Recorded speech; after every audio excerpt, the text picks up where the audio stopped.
the other one, you bastard! Brought to you by Robotoyz. More information in a moment.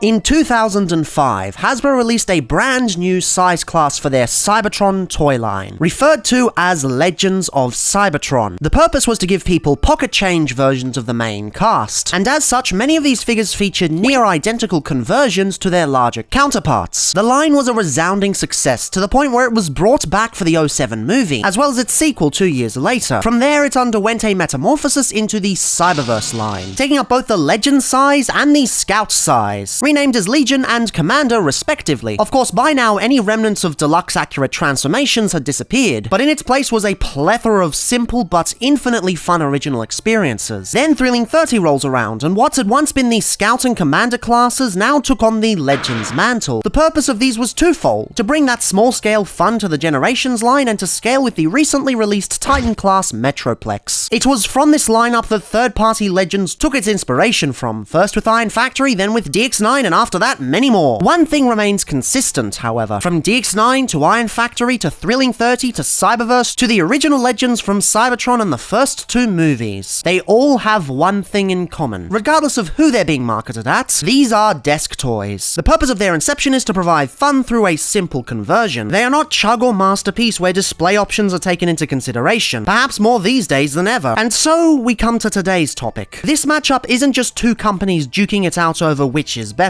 These are releases that excellently display the most important aspects of third-party Legends design, as well as what happens when you don't abide by them. Greetings, Cybertronians, I'm DrLockdown, and welcome back to another Versus review. In a matchup that's a year overdue, since I actually wanted to release this last year, today's diagnosis pertains to Magic Square MSB 36 Ragnar Doomsday and New Age H9EX Hinkle Agamemnon Metallic version. Wait, hang on, Hinkle? Where have I heard that before?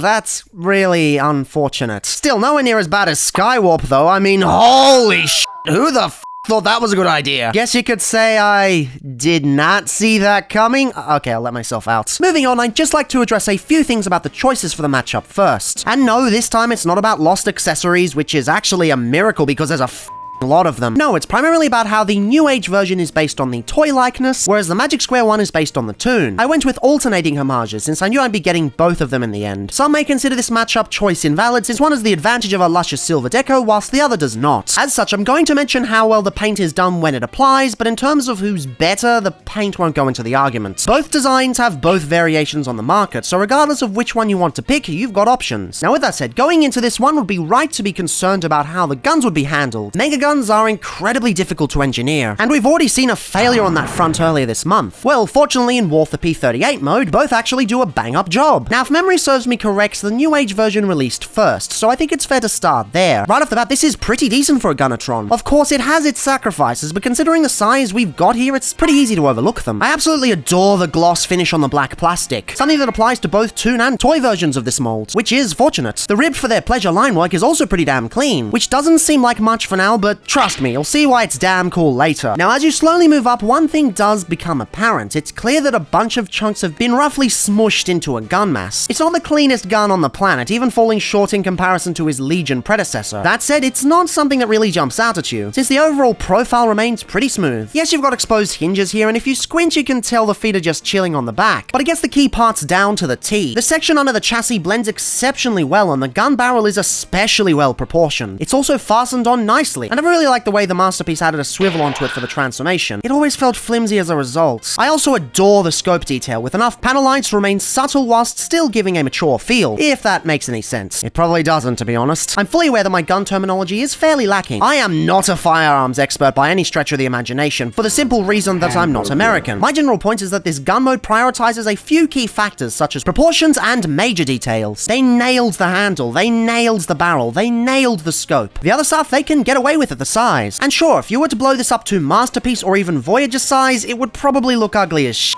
But New Age knows this and they use the Legend's size to their advantage. They're not trying to do a masterpiece figure at Legend scale, which is something that will become a deciding factor later on. But for now, accessory time. Of course, in this mode, the two most prominent accessories are the stock and silencer. And yes, he actually has both of these, unlike the previous example. With these attached on, he looks sweet, especially with the continued use of the gloss black finish. And here's a neat little feature. It actually comes apart in case the stock gets stuck. Definitely something the masterpiece should have taken into account, I'd say. And sure, I guess I could complain about how loose the stock fits in, but honestly, it's a minor thing at this size. You're not going to be swinging this around anyway, like Theo on a first-hand experience with Apollyon. Unfortunately, when it's all bulked up like this, none of the included blast effects work with the silencer. Bit of a missed opportunity, but with the inclusion of an adapter, any of them work with the regular barrel. The smallest one kinda looks shit though. Fantastic inclusion in this set, and totally not one I forgot about halfway through writing this.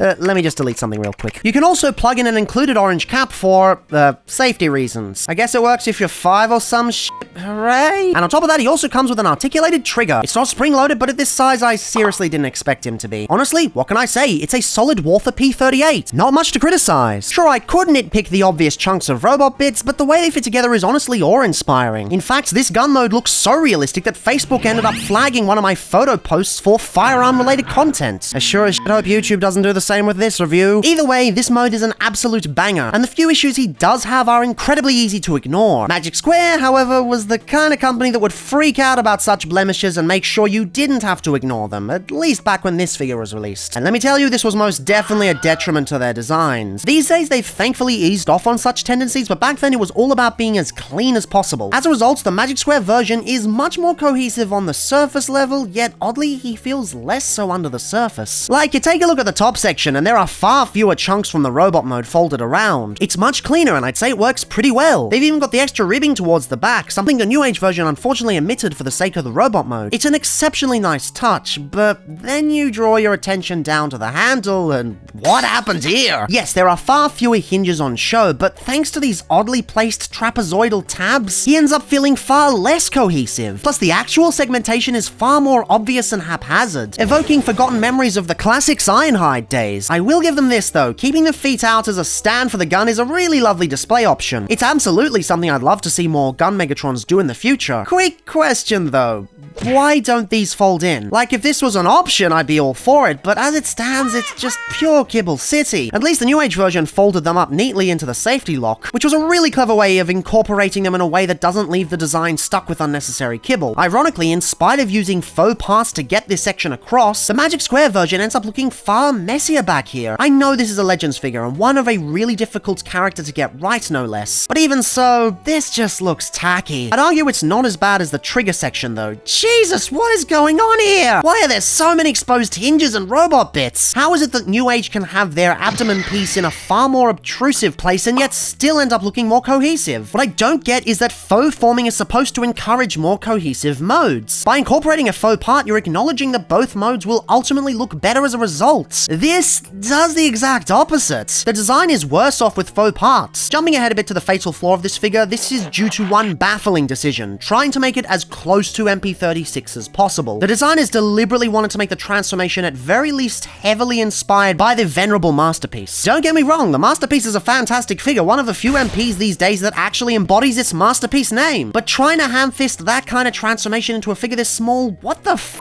were you thinking? Beyond that, for a quick lightning round of other flaws, the scope loves to wobble around thanks to both a terribly thought out connection port and a wobbly panel that it sits on. They also use this connection port on their Menasor arms, and it worked about as well there. That is to say, it doesn't. The barrel is also far too fat and short. I get why they did it. It's to match the screen model much closer. At such a size though, who the f*** would have cared? It just makes the gun mode look worse. One thing I will give them credit for though is the way in which the stock and silencer peg on. The tip of the gun pops off to make way for the silencer, which means there's no chance of the barrel getting stuck like the New Age version, and the stock slides on much more easily. This has all the makings for a better application system. But then they had to ruin it with all these unnecessary hinges that have no locking points. The tip also isn't glued in at all. Like with Agamemnon, it made sense. They had to ensure the barrel wouldn't get stuck. Here, there's no reason listen to. It's just a dumbass decision to cut costs for the rest of the figure's budgets. And on the topic, the plastic on these accessories is real bad too. It feels like a bootleg. Legitimately, it's on the same level as mascot Micromaster Crumbs. And if you want to talk about stupid plastic choices, allow me to introduce you to Magic Square's longest reigning champions of manufacturing catastrophes, Magic Square Plastic. From the get-go, the line referred to as broadband network has used an incredibly lackluster type of plastic. It both looks and feels cheap, even when they try to use a matte finish to cover it up. The only benefit it has is making tolerances easier to calibrate, which just means they couldn't be testing and fine-tuning their prototypes to begin with. Now, credit where credit is due, they have since listened to feedback. The Stuntagons no longer use this material, and allegedly their Shockwave doesn't either. But as for this release, we're stuck in the thick of it, so even ignoring the new age version, this looks and feels like a bootleg. It's absurd how many things this figure gets wrong in its aesthetic and functionality. Even the trigger's a pain in the ass to mess with, despite being bigger than his legendary hero's counterparts. Seriously, despite being an overall bigger gun, this guy somehow does everything worse. It's completely baffling. Although I suppose it works as excellent foreshadowing for where the true failure in this matchup lies. 90% of the gun mode issues can be traced back to one key source. Brace yourself for one of the most heinous Legends Transformation experiences of all time. Right after a quick word from today's sponsor. Today's video is brought to you by Robotoyz, one of Australia's most trusted Transformer-specific toy retailers. Robotoyz specializes in mainline, selects, masterpiece, knockoffs, and third-party, which of course includes both Magic Square and New Age. At the time of writing this review, a reissue of the original Agamemnon is currently on pre-order, although sadly, Ragnar is long sold out. Although let's be real, you probably don't want to get Ragnar. Of course, if you haven't already, don't forget to use the promo code DRLockdown 10% off for a discount on a single order. Plenty of Legend stuff to pre-order at the moment, so jump right in. Anywho, I've put this off long enough. Time for the pain. Actually, to be quite honest, the first half of this matchup ain't that bad. It's really just the Magic Square version that's heinous. New Age Megatron is quite fun. Now, you wouldn't really think it. I mean, G1 Megatron transformations, they're not exactly the most fun things on the planet. But this one, this really is. This really is a fantastic transformation, hands down. First thing you want to do is remove the scope.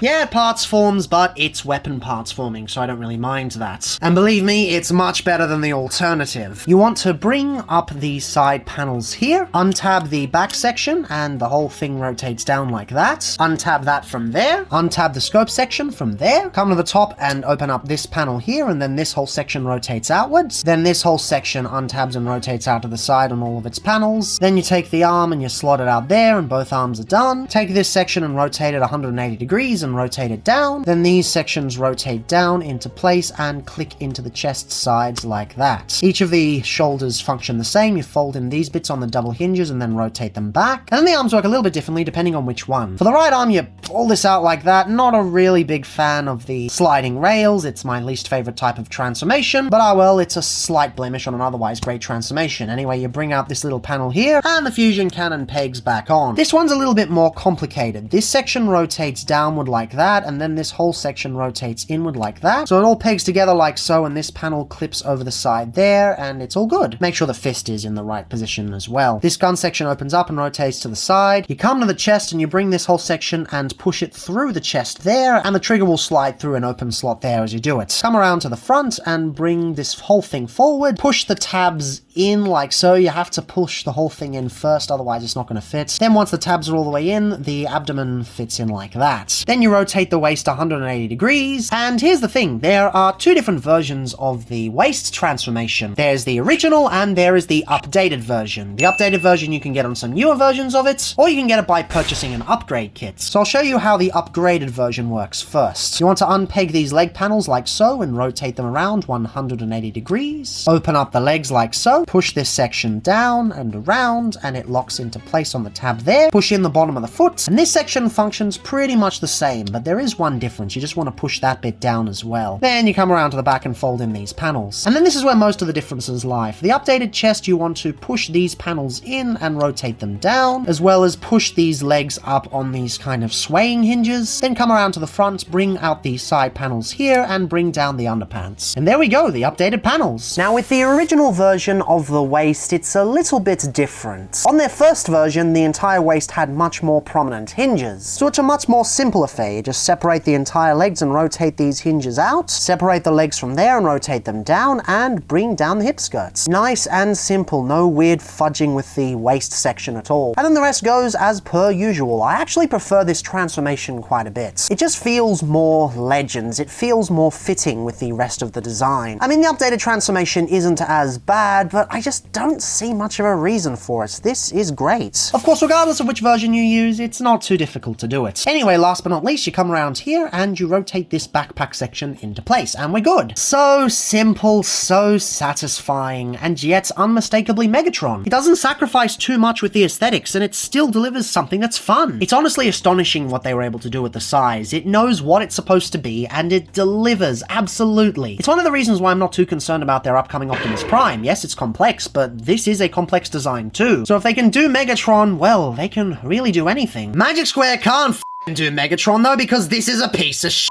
This is, without a doubt, one of the worst Legend-scale transformations I have ever seen in my entire life. In fact, putting a ranking on it, it is the second worst one, beaten out only by hybrid-style Convoy, because it's just that bad. Now, admittedly, it's not that bad going from gun to robot, but robot to gun, hoo boy, it's a nightmare. Just Jesus, it's a cacophony of poorly placed panels and weird steps. It's just awful. First thing you want to do is push this section down, but be careful not to push it all the way in when you transform it back to gun mode, because it can get stuck in there. Then this section untabs and gets left there for now. We'll just leave it there for now. Also, sliding rails on the side there, he. This section rotates down like that. These panels undo and the arms undo and the whole thing just kind of undoes itself. These sections rotate out to the sides on struts, really flimsy struts. F you. These panels fold into the back like that. For this arm, you open up the side panels here, push this panel out and rotate it around 180 degrees. Bring out the fist like that and rotate it into place. Rotate this panel inward and bring that part in there and rotate it all together. Doesn't seem so bad going this way, but going back the other way where everything has to line up, oh boy, it's a nightmare. Actually, the arm's backwards, it needs to go the other way, whoopsies. Similar with this side, except you don't have the extra panels. That just rotates outwards and then rotates around, and then this bit rotates outwards. Then this bit rotates around without the extra bit rotating around, and the whole thing's supposed to peg together. So this arm's a little bit better, but it's still just atrocious. Keep this bit untapped from there, rotate these bits out, disconnect the legs like so, rotate these hips up and into place, bring the torso forward and bring the legs forward just so you can keep these bits around the right way but everything else in the wrong way. It's really stupid. This section rotates around to the back, so you've got the part at the back here. It rotates down and into place. This section can now rotate outwards and around like so with that bit all there. And this bit rotates around into place, making it very flimsy. Hooray. Open up the head cavity here and the head will pop off because it's not pegged in properly, but you rotate the head around and slip it there. This whole section rotates into place. Use the double hinges to get those tiny little pegs out of there, and they'll peg into the sides there. Really difficult to show on camera, but once you get it in place, it all makes sense like so. Come on, you! And the legs. Oh, God. Sliding rails to get the whole shit out. Fantastic. These bits all untab from each other. These bits untab out like that, and you rotate them out, and you bring this little panel out of there for no reason. It's just really unwieldy. Just look how much of a mess this is. This is a mess. Anyway, you bring the feet down like that. When this is all the way down, you can get these panels out somehow that fill in the gaps. Like so. God damn it. Then these bits rotate inside the legs like so. Then this folds in on itself and these peg together with these bits pegging into the sides there, and you finally got the legs. Just, it's not super difficult once you finally get the hang of it, but it's not fun. It's just a bunch of random steps that fail at being a fun transformation. You bring out these side bits on the underpants like so. Come on, get the out of there. Get out of there. Then this rotates into place. The legs rotate into place separately because you've got separate thigh swivels and separate knee swivels for some reason. Then these panels rotate to the sides with everything folding around the back like that. And keep that in there as well. Holy that is just a slog of a transformation. It's a transformation I hate not because it's impossible, but just because it's terrible. I can get through it. It's fine. That's not the problem. The problem is, it is a slog. It is just a pain to get through. It's not fun, and that should be the cornerstone of every Legends figure, a fun transformation. If you're making a desk toy, which is what a Legends figure is, then it should be fun. What the f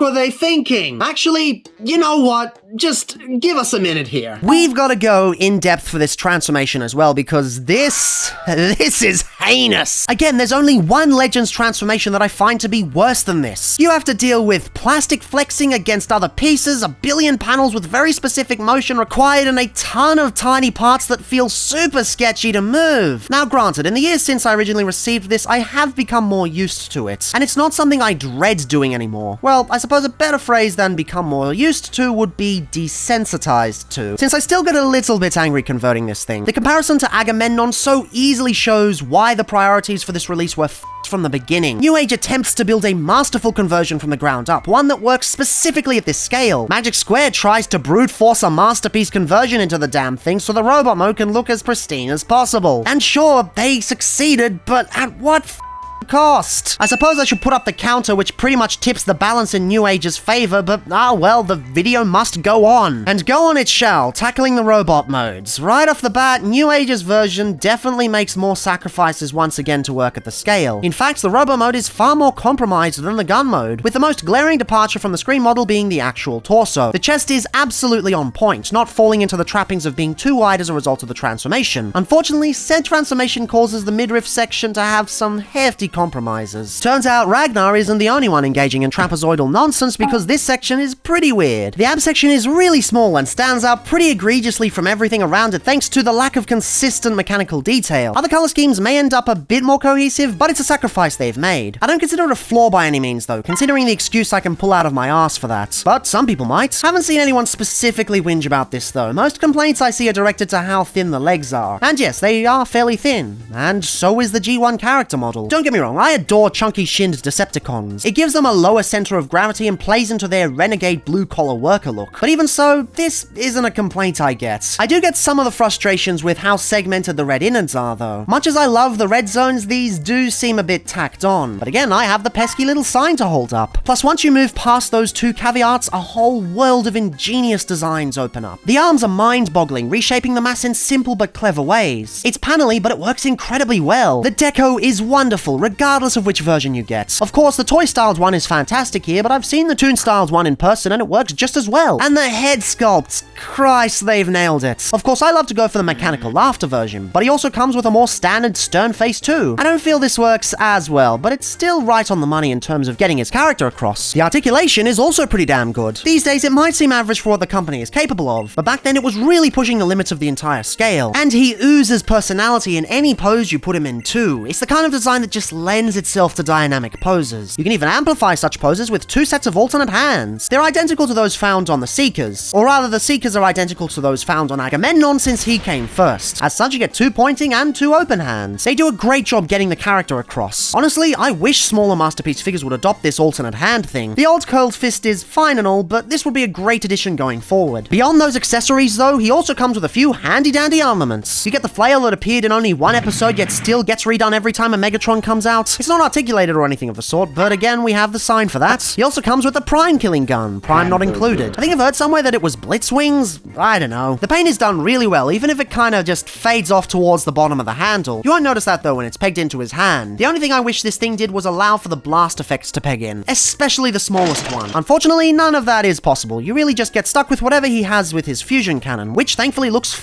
rad. And before you ask, no, none of these are compatible with any of the War for Cybertron ports. Would have been awesome, but given the size of this thing, I can see why they didn't want to focus on cross-compatibility. The final inbox accessory dealio is the turret combination. Deadass, I used to think this thing was initially a third-party thing that everyone did for no reason, not realizing the G1 toy was what started it. It's pretty neat, but definitely not without issue. The rotation could use a little more leeway, and there's no real handles for him to hold on to, something which many versions seem to omit because the G1 toy didn't do it either. Like, you know you can update this shit, right? You don't have to be 100% accurate. Oh well, still pretty good, and an excellent way to round out the accessories he comes with. But what about the accessories he doesn't come with? What about optional upgrades you might want later down the line? Keen-eyed viewers who didn't skip the transformation will notice the hip section has been completely redone. This is because when Agamemnon first came out, everyone complained that the original waist section was trash.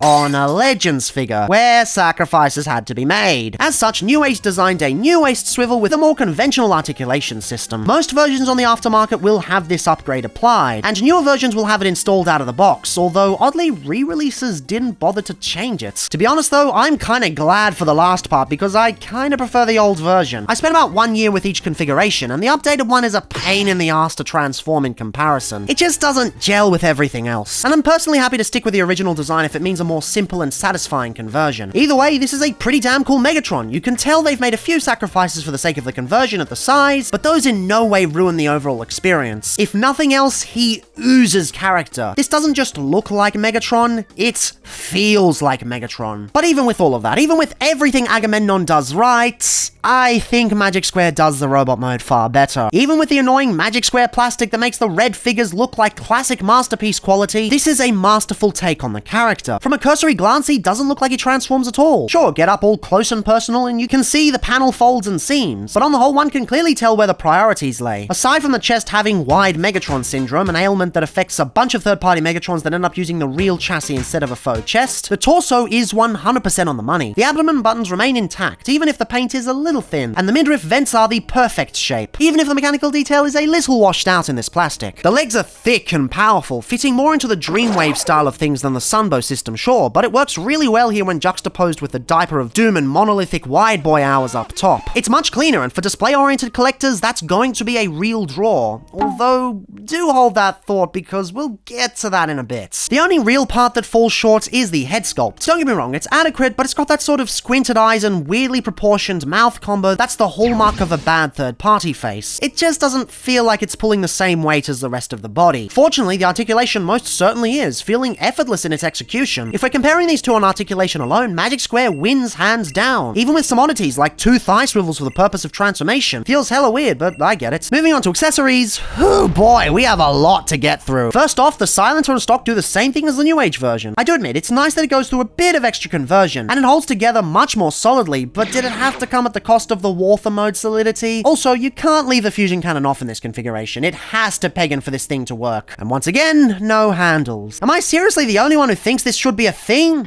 Yes? Well, f me then. He also comes with 3 alternate faces this time. I do dig the options you get, although I must admit none of them quite capture the essence of the character quite like Agamemnon. Still, very nice to have. You'll also notice one of them is all busted up, and if you've seen the MP, you know where this is going. You get an alternate chest piece to complete the final battle look. Much like the Masterpiece figure and took inspiration from, it's not the most encompassing gimmick. It feels pretty underdone when the limbs look as pristine as they did initially. Still, some people dig this, so it's a neat feature to have. And on the topic of chest pieces, you also get a blank one to clean up the alt mode. I don't know why they bothered. I have literally never seen anyone under the sun complain about Megatron's chest being visible on the Warther P38 mode, since most people understand the difficulty of getting it to work, but whatever floats your boat, I guess. On top of that, he also comes with 4 alternate hands. I don't think these work as well as the New Age version, but again, they're nice to have. And in terms of other accessories he shares with his rival, you also get the Prime Killing Gun and the Flail. Again, whilst nice to have, I don't think they're as good as Agamemnon's. The gun has no paint on it whatsoever, and the Flail is made out of a really weak plastic. It's not brittle per se, but caution is required here. Whereas the New Age one was quite durable. You also get a version of the Flail where it hasn't been activated yet. Okay. Why? He also has that mind-controlling hat from that one episode. Okay. Why? And a buzzsaw. Okay, why? And a version of himself that other bots can hold. Why? And an extra handle that you can swap out so that larger bots can hold it. Why? And the key to Vector Sigma. Why? And a little purple Crimzeek. Why? And also the sword he used to fight Prime. Why? Actually, this is a pretty good accessory. It's the only thing he has that really gets an edge over the New Age version, or at least to the point where I consider it something Agamemnon is missing. Still, would have been cool to have this double as a blast effect. As it stands, it does nothing. So if you want bang for your buck, this Megatron definitely comes with more stuff overall. That said, it does bring up one major problem. Behold! Ragnar the Legends figure! My I don't carinator!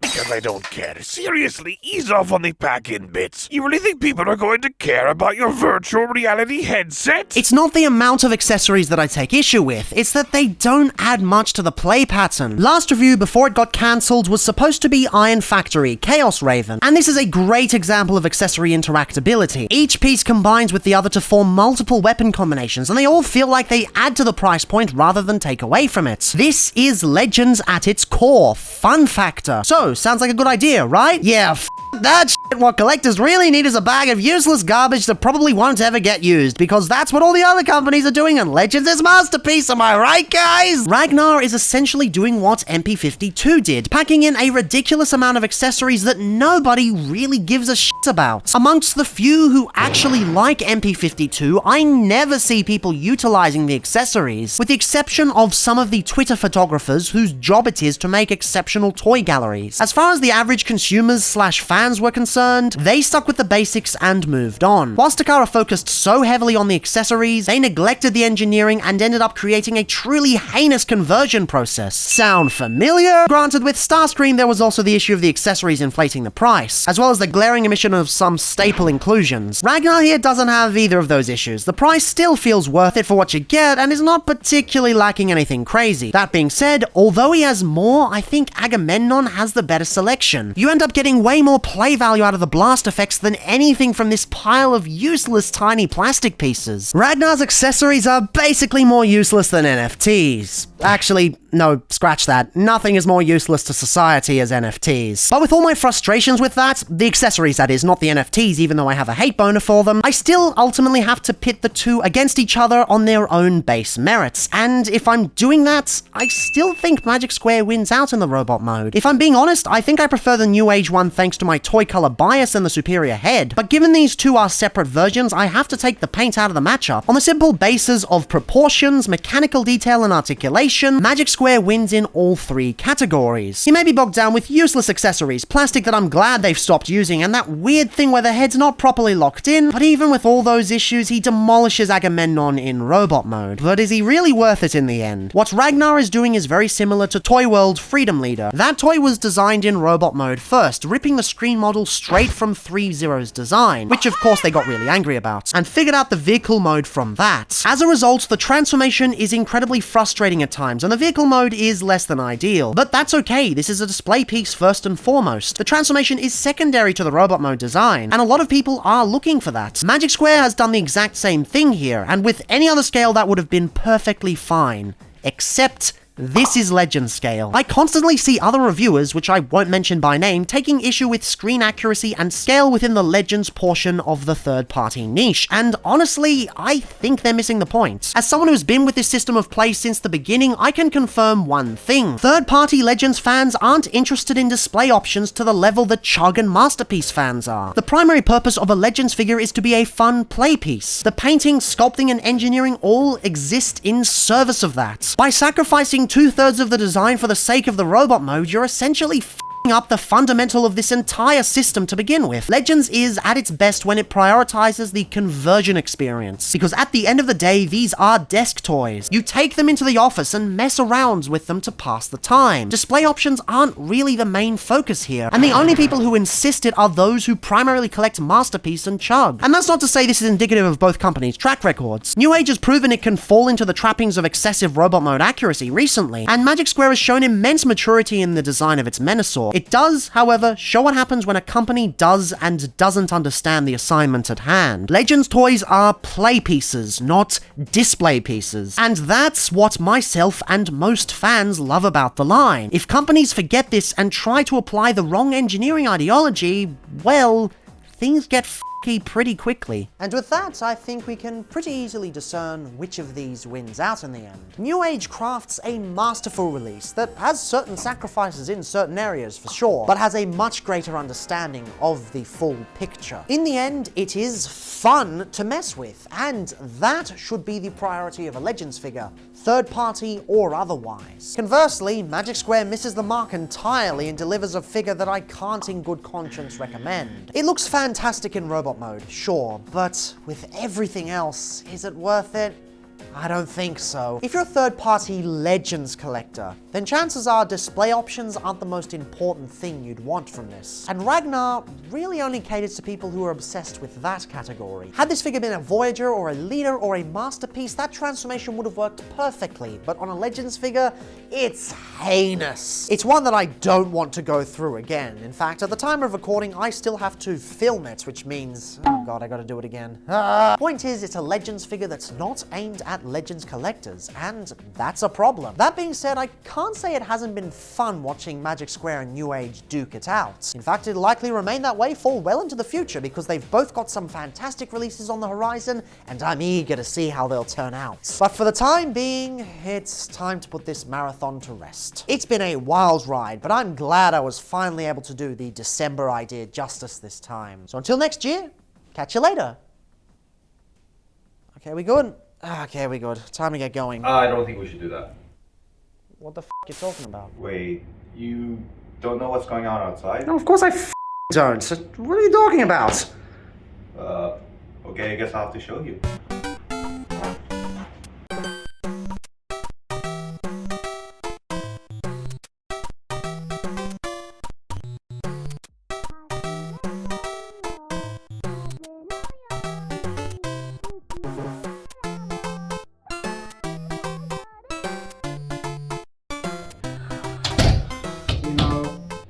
Common misconception, that's actually a pit demon, which means we're f***ed. So, what now?